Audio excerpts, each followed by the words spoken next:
આઠ જોગણી ના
સંભાયા પોયા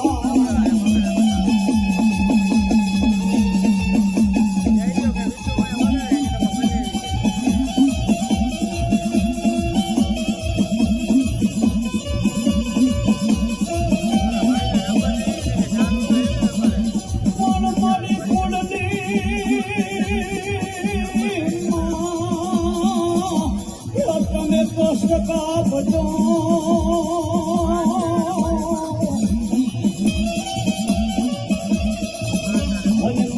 ભગવતી માં ભેરિયા વાળી કરજો મારી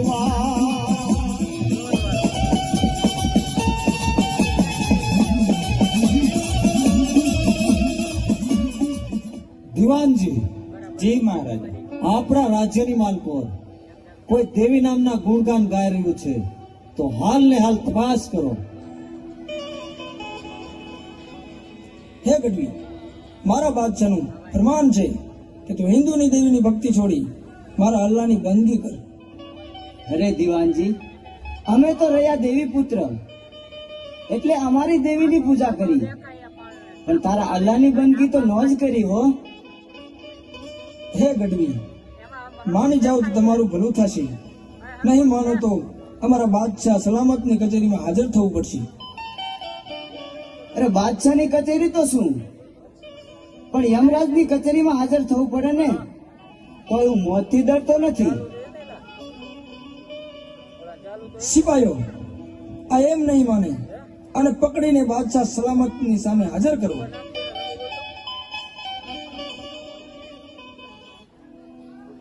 મહારાજ, આપણા રાજ્યની અંદર જે દેવીના ગુણગાન ગાય છે તે આ ગઢવી. હે ગઢવી, તારે મારા રાજ્યની અંદર રહેવું હોય તો તારી દેવીના ગુણગાન છોડી મારા અલ્લાહની બંદગી કર. અરે બાદશાહ, તમે તો રાજ્યમાં રહેવાની જ વાત કરો છો, પણ મને કદાચ મોતની સજા આપો ને તો પણ હું તમારા અલ્લાહની બંદગી તો નહીં જ કરું. હે મૂર્ખ, તું સમજતો નથી.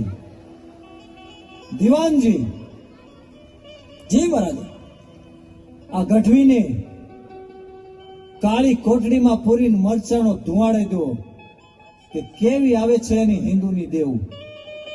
બહુ સારું મહારાજા. દીવાનજી, આ ગઢવી માની જાય તો સારું, નકે કાલ સવારની કચેરી ભરાય ત્યારે આને રાજ્યમાં હાજર કરજો. બહુ સારું મહારાજા.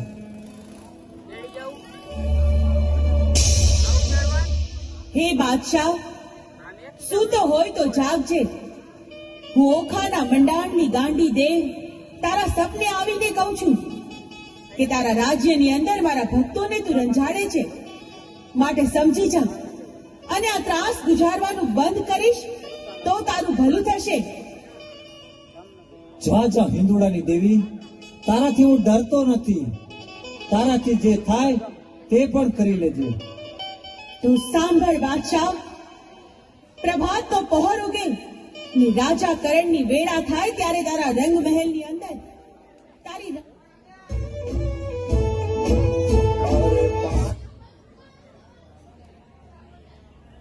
અણિયું ધૂણાવું તો માનજે કે હું ગાંડી દેવ બોલી હતી. અને સવારની કચેરીમાં જાતા તારું લોહી ન પી તો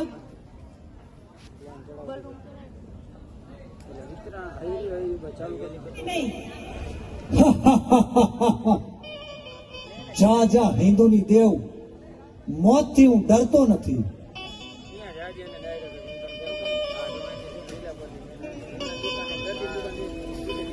ઉઠો ઉઠો બાદશાહ સલામત ઉઠો.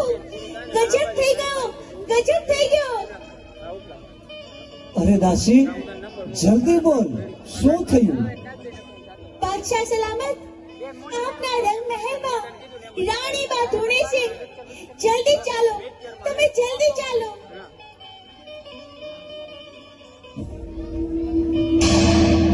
નક્કી સાંજે સપનામાં આવી તે હિંદુડાની દેવ ગાંડી દશે. હે બાદશાહ, સામે જો. આ ગાંડી તો તારા સામે ઊભી છે. ગાંડી, તું નક્કી મરવા જ આવી છો. બાદશાહ, જીવવા મરવાનું તો ઉપરવાળો નક્કી કરે છે, તારા જેવો પાપી નહીં. અરે ગાંડી, તું મારી રાણી ધોણાઈ મને ડરવા આવી છો.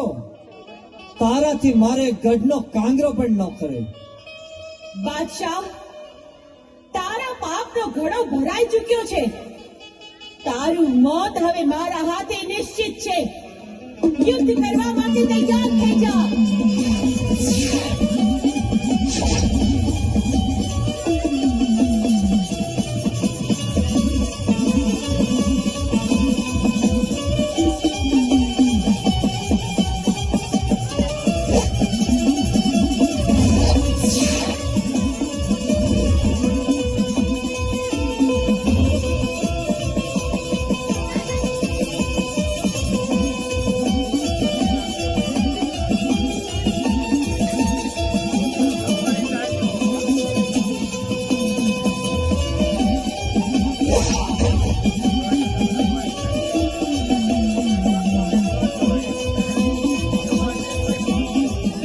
હે માં જગત જનની જોગણી, માં ગાંડી, તમને પૂછ્યું હું બાર ગામના બારોટા ખેલું છું.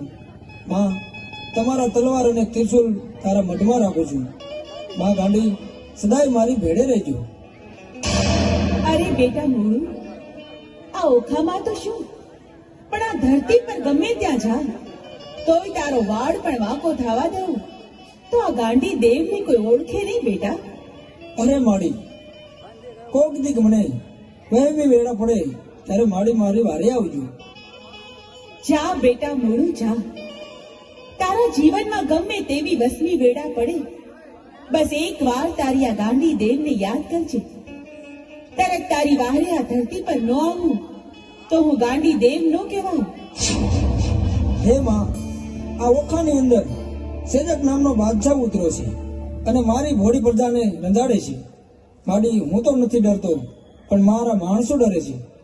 જા મુરુ, તને ધરતી પર કોલ દઉં છું કે ઓખામાં જઈ શેરડી પીલવાનો કિચડો માંડ. જેમ શેરડી પીલાય એમ સેજકના બાદશાહને નો પી જાઉં તો ઓખાના મંડાણની ગાંડી દેવ નો કહેવાઉં. બહુ સારું માડી. આ ઓખાની અંદર ચીચડો મારનાર તું કોણ? આ ઓખાની અંદર કીચડો મારનાર હું બારવટીયો મોડું માણેક છું. હે મુરુ, તને તો ખબર છે કે આ ઓખાની અંદર સેજક બાદશાહનું રાજ ચાલે છે. અહીંથી તારો ચીચડો ઉઠાવી લે, નહીતર તો શું કરી લઈશ? હે મુરુ, તને અને તારા ચીચડાને બેને દરિયામાં ફેંકી દઈશ. તો મારી આ તલવારના એક જ ઝાટકે તારું મસ્તક જુદું કરી નાખીશ.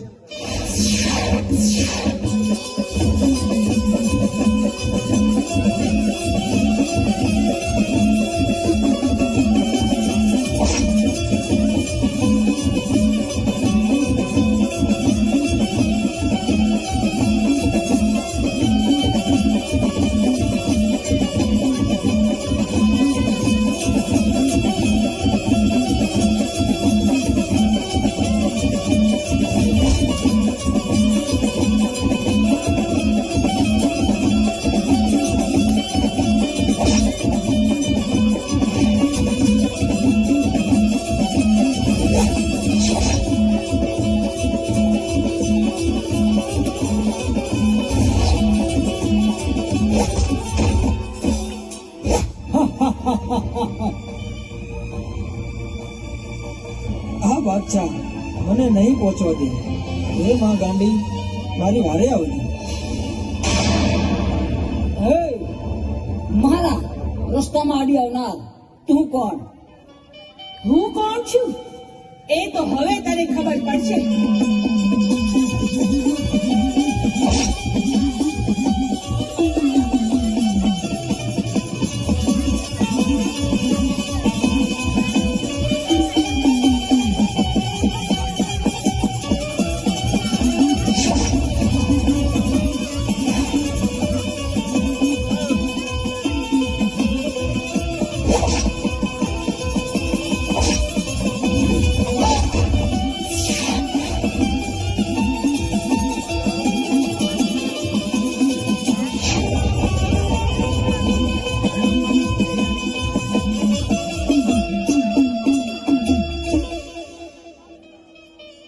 અરે મૂળું, મારું નામ લઈને તું બારવટું ખેલજે ને જ્યારે જાંગીના વાગતા હોય ને ત્યારે મને ગાંડીને યાદ કરજે.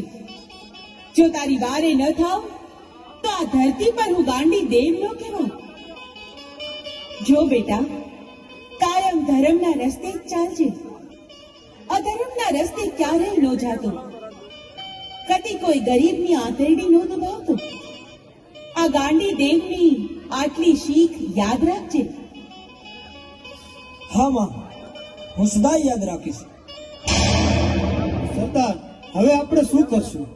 અરે ભેરુ, પાટણ પતે ભેરવસિંહ અંગ્રેજીનો ખટપટ્યો છે. મારી કોઈ પણ બાતમી અંગ્રેજીની સાથે પહોંચાડે છે. તો આપણે અત્યારે પાટણ પર ટાટકી અને એની રયતને લૂંટી લઈ ખુદ ભેરવસિંહ મારી સામે આવશે.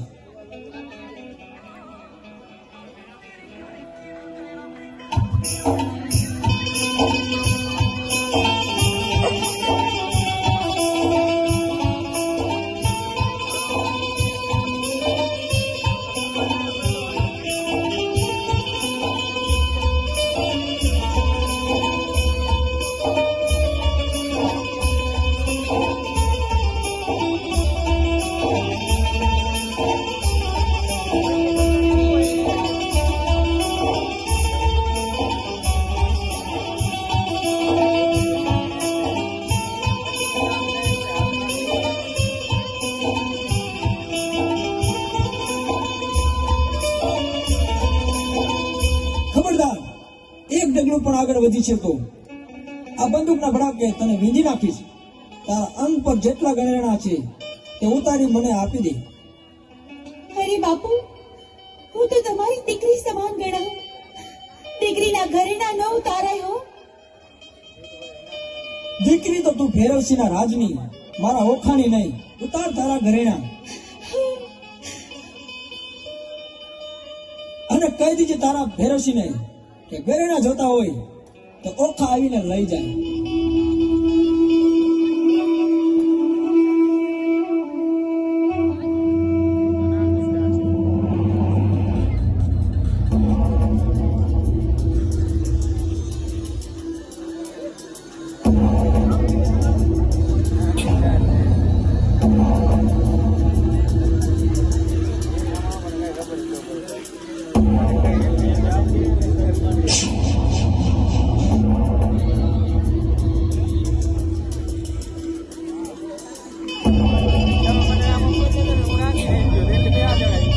અરે ખૂટલ, મને ખબર જ હતી કે તું પીઠ પાછળ જ ઘા કરીશ. અરે ખરો મળદ હોત તો સામે આવું તો ને મારી રયત પર શું કામ નજર બગાડી? અરે ભેરવસિંહ, તને અહીં લાવવા માટે તો આ રયતને લૂંટી હતી. તું ગોરા અક્ષરોને મારી બાતમી આપતો હતો તો તને આ મૂળના મોસનું પાણી દેખાડી દઈશ. અરે મૂળું, તું નથી આવ્યો. તારું મોત તને અહીં ખેંચી લાવ્યું છે. તે સામે ચાલીને સિંહના મોઢામાં હાથ નાખ્યો છે. હે ભેરવસિંહ, સિંહના મોઢામાં તો સિંહ જ હાથ નાખે, શિહારિયા નહીં. અરે તારું મોત તો હું કાગડા કૂતરાથી પણ બદતર કરીશ.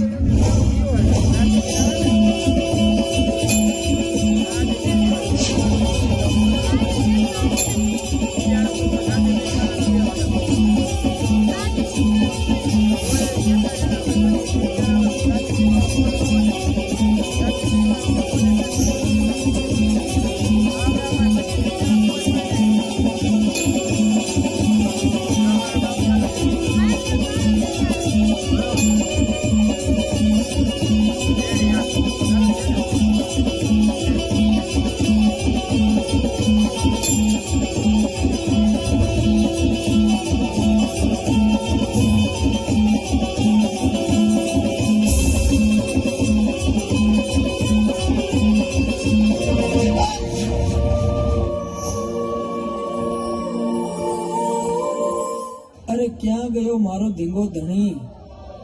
અરે માં ગાંડી, એકવાર તો મારી વારે આવો. બેટા, મેં ગાંડીએ તો તને ના પાડી હતી ને કે ખોટા રસ્તે જતો નહીં. છતાં તું મને પૂછ્યા વગર અવડા રસ્તે ચાલ્યો. એનું આ પરિણામ તો જોઈ લીધું ને દીકરા. અરે માળી, સોરું કસુરું થાય, માવતર કમાવતર ના થાય. માં, હું હમણાં જ મરી જવાનો છું. ગાડી મારી એક છેલ્લી તમન્ના છે કે મને એક વખત ગોમતીમાં નવડાવ. મોડું, તારી એક નહીં પણ 21 તમન્ના પૂરી કરીશ. જો હમણાં ગોમતીને અહીં પ્રગટાવું.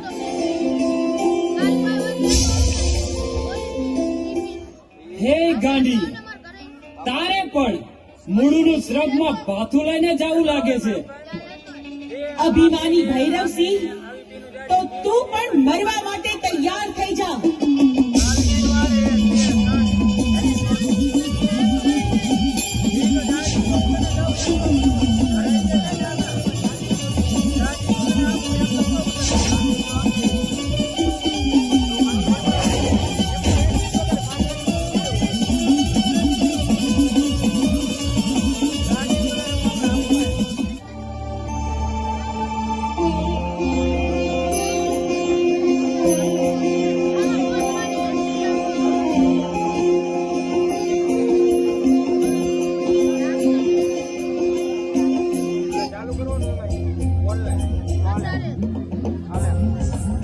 અરે ઉભા રહો, સામેથી કોઈ સુંદરી આવતી હોય તેવું દેખાય છે. અરે ચાલો તો આપણે એની પાસે જઈ એને ફરવા લઈ જઈએ.